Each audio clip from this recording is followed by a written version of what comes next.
Olá pessoal, bem-vindos então à primeira aula sobre análise de investimentos, capítulo 10 do nosso livro, tá bom? Bom, a análise de investimentos, ela se baseia na representação da operação de investimento em termos do fluxo de caixa. Esse fluxo de caixa, ele vai apresentar saídas que constituem os desembolsos ou efetivamente o investimento feito e entradas de caixa que seriam os retornos financeiros na forma de dinheiro, né, retorno monetário desse investimento. Então, todo investimento requer que você tire dinheiro do bolso, você ou uma organização, faça de fato um desembolso de capital e esse desembolso vai retornar também na forma de capital ao longo do tempo. E a análise desses fluxos, ou até mesmo a comparação deles, se baseia na análise do valor presente desses fluxos ou na taxa de retorno deles, calculada sempre no regime de juros compostos. Tá? Vamos ver uma situação aqui, então, simplificada, mas é uma boa representação de um investimento. Imagina uma empresa, uma indústria, que ela estuda a possibilidade de lançar um novo produto e ela fez uma pesquisa de mercado indicando que esse produto teria uma demanda de 30 mil unidades por ano a um preço de R$ 10 por unidade. A empresa analisou também o custo de fabricação desse produto. Então ela vai usar alguns equipamentos que ela já possui, com custo de manutenção anual de R$ 4.000, vai ter que adquirir outros equipamentos, ela vai precisar investir R$ 300.000 nessa aquisição. Esses equipamentos têm uma vida econômica de 5 anos. Ao final desses 5 anos, eles vão poder ser revendidos por um valor estimado de 20 mil e eles também geram um custo de manutenção anual de R$ 10.000. A mão de obra direta e o custo da matéria-prima são de R$ 2,50 e R$ 3 por unidade, respectivamente. Ou seja, para cada produto fabricado, você gasta R$ 2,50 de mão de obra direta e R$ 3 de matéria-prima. E tem que pagar impostos anuais na casa dos 15% da receita bruta. E aí a pergunta que fica é: a empresa deve lançar esse produto? Então eu gostaria que vocês dessem uma pausa no vídeo agora e pensassem a respeito. Vocês têm todas as informações para responder essa pergunta, se a empresa deve lançar o produto? Que outras informações vocês precisariam? E como vocês usariam essa informação? Dá uma pausa, pensa e depois você continua a assistir, tá bom? Bom, agora que você está voltando a assistir o vídeo, vamos fazer uma análise um pouquinho mais, vamos quebrar essas informações e organizar essas informações. Então, estimativas de receita com esse produto que a empresa quer lançar. Uma demanda de 30 mil unidades por ano, ao preço de R$ 10 por unidade, uma receita bruta anual de R$ 300.000 por ano. E ainda ao final do quinto ano, ela venderia os equipamentos por R$ 20.000. Então, no quinto ano, além dos 300 mil, 20 mil da venda de equipamento. E os custos? R$ 300.000 é o investimento inicial, é a compra do equipamento novo. R$ 4.000 por ano de manutenção do equipamento antigo, R$ 10.000 por ano de manutenção do equipamento novo, R$ 75.000 por ano de mão de obra direta, R$ 2,50 por unidade produzida, R$ 90.000 por ano de matéria-prima, R$ 3 por unidade produzida. Impostos de R$ 45.000 por ano, que é 15% da receita bruta projetada. Então, custos anuais totais de 224 mil. Então, a empresa vai ter uma receita bruta de 300 mil e custo de 224 mil por ano. Então, ela vai ter lucro contábil. Mas isso significa que ela deve lançar o produto? Vamos ver o fluxo de caixa dessa operação. Então, nós teríamos aqui o diagrama de fluxo de caixa, um desembolso de 300 mil, que é a compra dos equipamentos. Aqui, as receitas projetadas, só que no quinto ano tem 20 mil da venda do equipamento. E aqui a soma dos custos. Ela deve lançar esse produto? Vamos organizar o fluxo de caixa subtraindo valores que estão na mesma data. Então nós teríamos aqui, a empresa vai investir R$ 300.000, todos os anos ela vai ter uma entrada positiva líquida de 76 mil e no último ano 96 mil. Ela deve lançar esse produto? Ela vai ter lucro contábil, mas ela vai ter lucro econômico? Lembra da discussão de lucro econômico no começo do nosso curso? Bom, a informação que está faltando aí é a taxa de juros da operação. Porque se eu quiser calcular o valor presente dessa operação, eu preciso da taxa de juros. Então, por exemplo, se a empresa quer um retorno mínimo de 15% ao ano com essas suas operações, ela deve lançar esse produto? Ou seja, esse fluxo aqui, ele atende ao critério de proporcionar um retorno mínimo de 15% ao ano?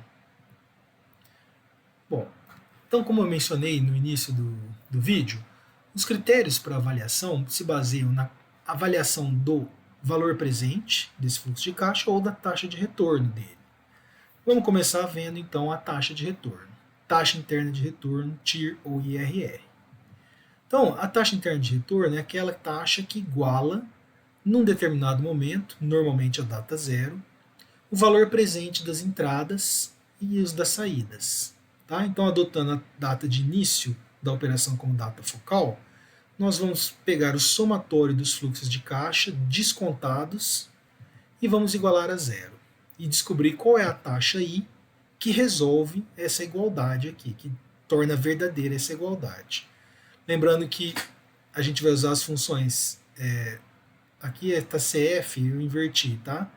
É fluxo de caixa, mas eu coloquei o CF como cash flow da calculadora, tá? Então, onde é CFJ, CF0, vocês sabem que é fluxo de caixa, tá? Cash flow, tudo bem?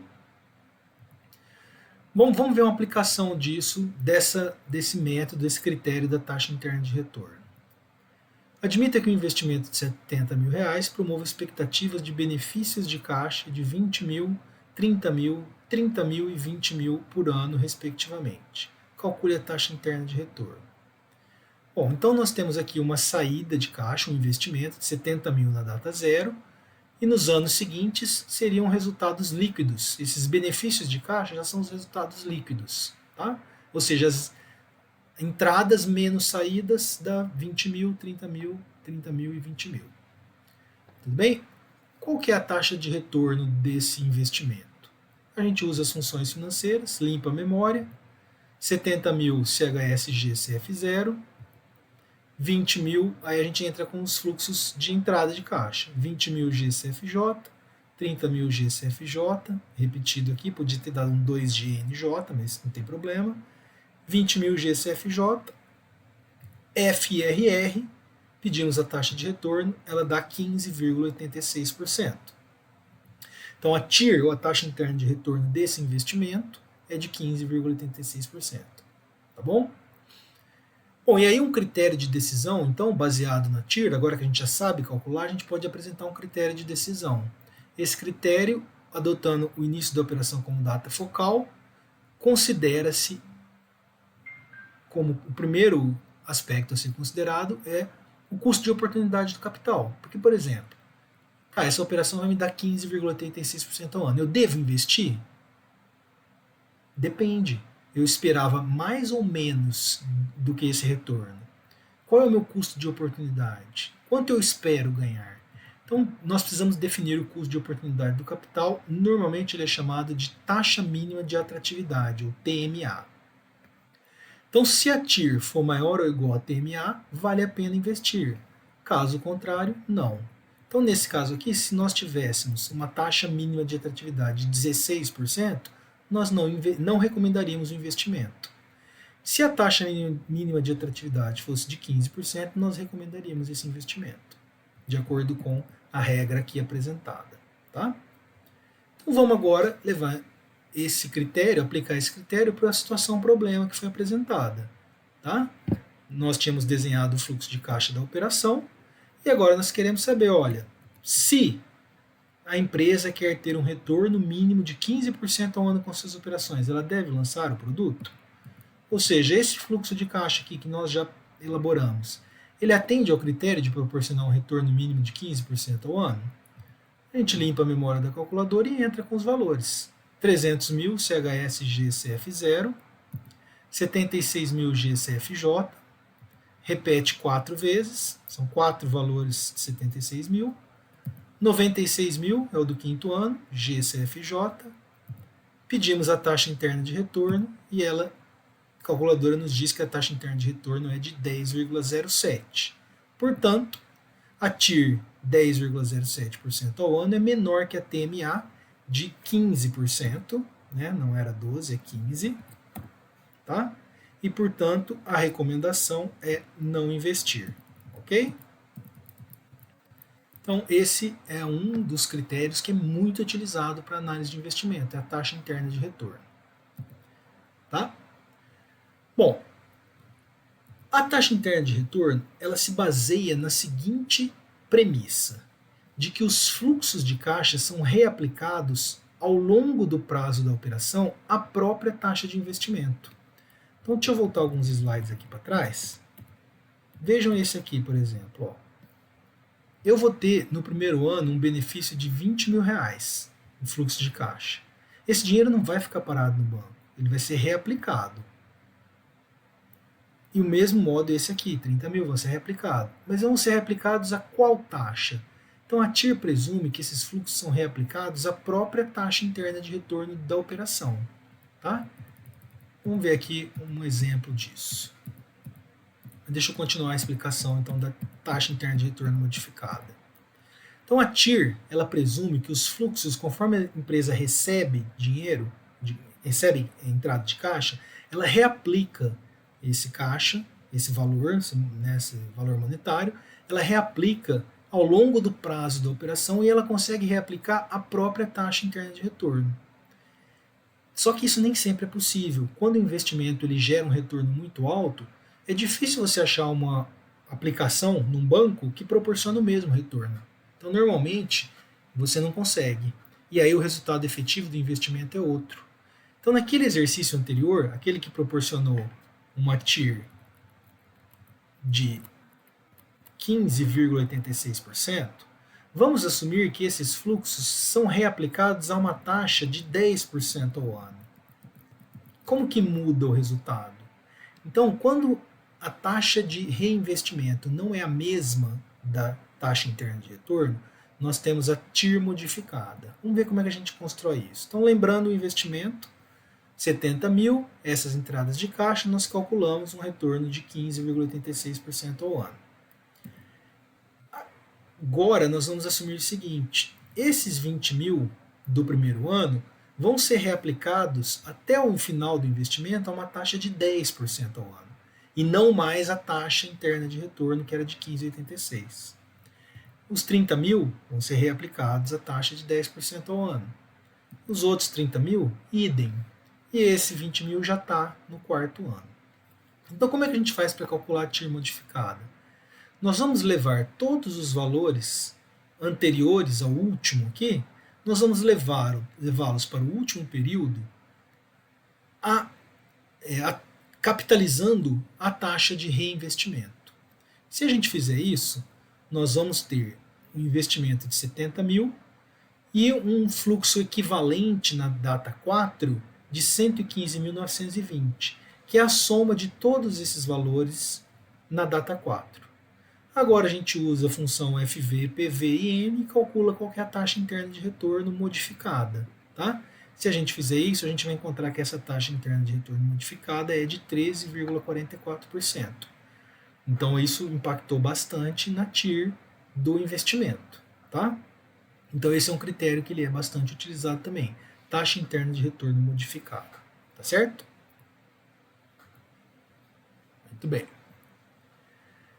Uma limitação da TIR é que se o prazo do investimento for muito longo e com muitas mudanças de sinal, ou seja, entradas e saídas de caixa, pode ser muito difícil calcular a TIR, porque a equação ela se torna complexa. Então pode se encontrar mais de uma TIR ou pode não encontrar nenhuma solução. Então a gente pensa que a gente tem que resolver uma equação de grau N aqui, para resolver, encontrar o I. Então se ela for muito complexa, a calculadora não consegue resolver. Tá? E até os métodos que a gente conhece não são fáceis de aplicar. Então, devido a isso, um segundo critério é utilizado, que é o do valor presente líquido. O valor presente líquido é de um fluxo de caixa é aquele resultado líquido, né, a soma ou a diferença entre o valor dos recebimentos e o valor das saídas levados à data zero a partir de uma certa taxa pré-definida. Tá? Então nós pegamos todos os valores de fluxo de caixa, descontamos para uma taxa pré-definida, somamos e vemos qual é o resultado. Tá? O resultado líquido, positivo ou negativo, vai ser o VPL, ou até pode ser zero também. Tá? Então, comparativamente a TIR, ele precisa definir uma taxa de desconto. A TIR também precisa definir a taxa mínima de atratividade. O VPL, você pode colocar a taxa mínima de atratividade como essa taxa de desconto I. Tá? E o resultado dele não vai ser em termos de taxa ou de retorno, mas sim resultado econômico. Ele vai representar a riqueza que o investimento traz além do mínimo. Então, se o investimento atender ao critério mínimo, imagina que o investimento, a empresa ou uma pessoa, ela quer ter 12% ao ano.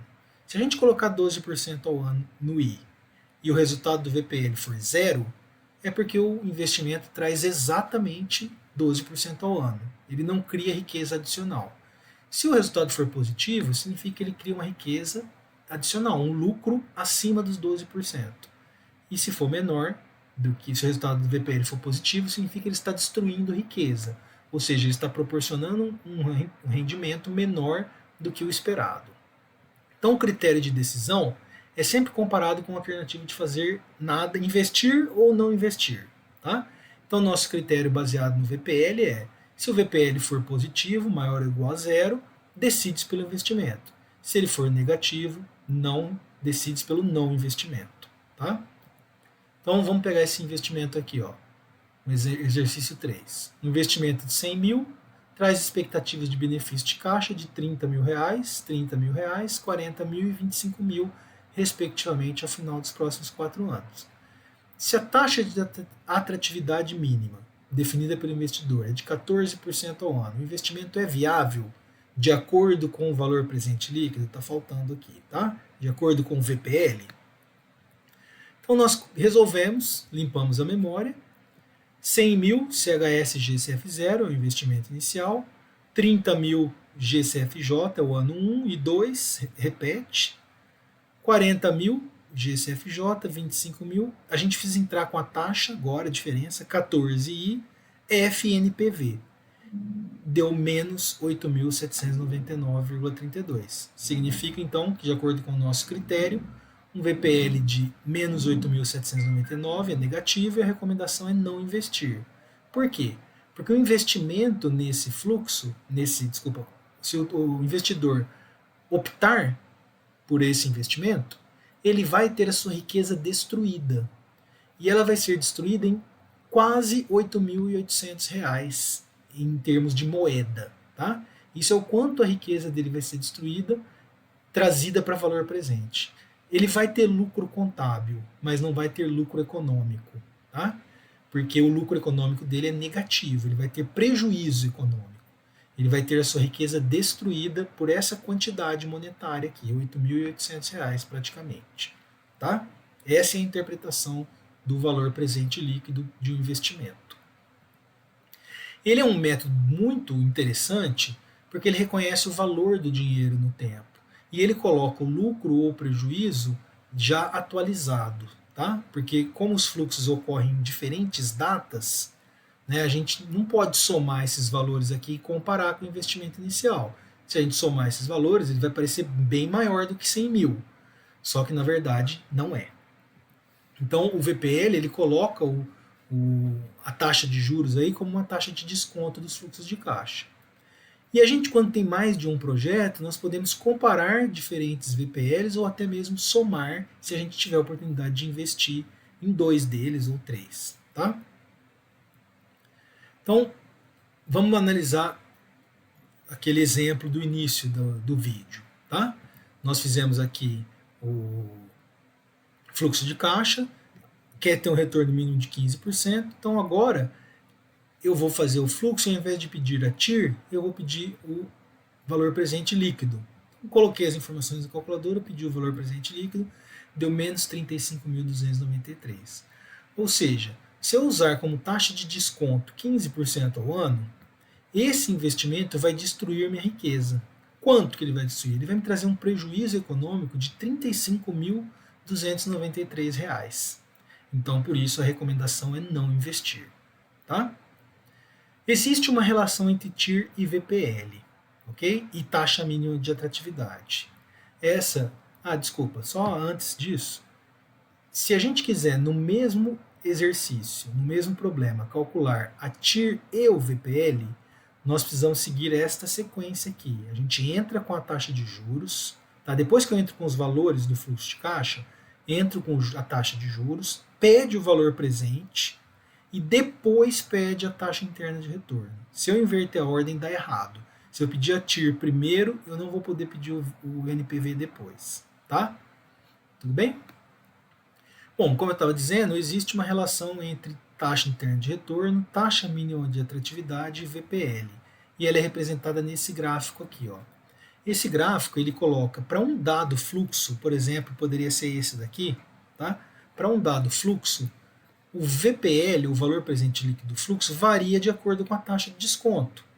Então, veja, a gente colocou uma taxa de desconto de 15%, deu um VPL de menos 35 mil. Então, 15% vai estar além desse ponto aqui, ó. Porque a partir desse lado direito aqui, do ponto em que o gráfico cruza o eixo X, né, a partir daqui o VPL é todo negativo, ó, tudo abaixo de zero. Então, o 15% vai estar em algum lugar por aqui, assim.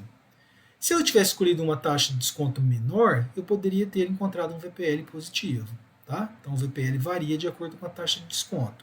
E é não linear, porque não é uma função linear da taxa de desconto. Então, aqui nós temos duas regiões. A região em que a taxa mínima de atratividade é menor do que a TIR. Então, no caso, observem aqui, ó, a TIR era de 10%, a taxa mínima de atratividade era de 15%. Então, nós estamos nessa região. Taxa mínima de atratividade maior que TIR. A TIR, 10%, nós escolhemos 15%, caímos nessa região de VPL negativo. Se tivéssemos escolhido 8% como taxa mínima de atratividade, estaremos aqui, teríamos um VPL positivo. Tá? E exatamente no ponto em que o VPL é zero, ou seja, que as entradas igualam as saídas de caixa, é a TIR, ou a taxa mínima de atratividade. Tá? Então, se eu definir uma taxa mínima de atratividade exatamente igual a TIR, o VPL vai ser zero. Tá certo? Então, aqui nós temos taxa mínima de atratividade menor que TIR, essa é a região do VPL positivo. Taxa mínima de atratividade maior que TIR, região do VPL negativo. TIR igual a TMA é esse ponto aqui, única e exclusivamente. Tá? Bom, tem mais um exercício aí para vocês fazerem, já com a resposta. Tem uns detalhes que vocês precisam ficar atentos nesse exercício, tá bom? E já tem um material interessante para vocês estudarem, se prepararem antes de assistir o próximo vídeo. Tá bom, pessoal? Bom trabalho para vocês.